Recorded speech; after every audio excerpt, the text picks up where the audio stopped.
So tayo ay nakaka 10 weeks na sa ating paglo-low carb at pag-i-intermittent fasting. So ang result natin, ang kilo natin ay umabot na ng 59 kilo from 68 kilo. So yung pag-intermittent fasting ko, medyo yung time frame ko, ina-adjust ko na rin. Depende kasi sa oras ng gising ko o kaya ng pasok ko, ng shift ko. So kapag tingin ko nagugutom ako. So, hindi na 16 hours, minsan 15 hours na lang yung fasting ko.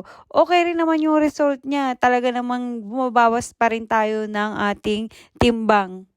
So, dito sa ating mini vlog, ipapakita ko sa inyo kung ano yung kinakain ko. So, sa umaga, gumagawa ko ng yogurt na may avocado at saka blueberries. So, dito naman, nagluto ako ng itlog na may bacon.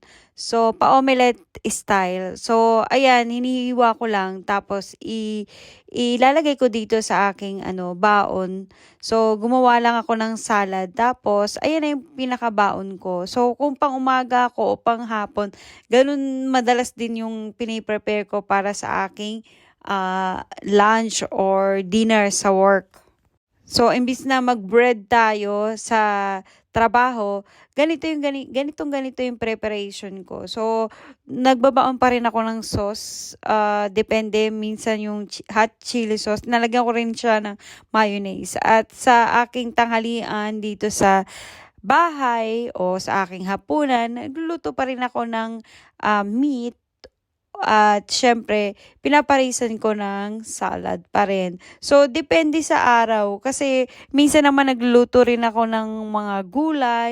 Tapos, paparisan ko rin lang din ng isda, ng meat, o itlog.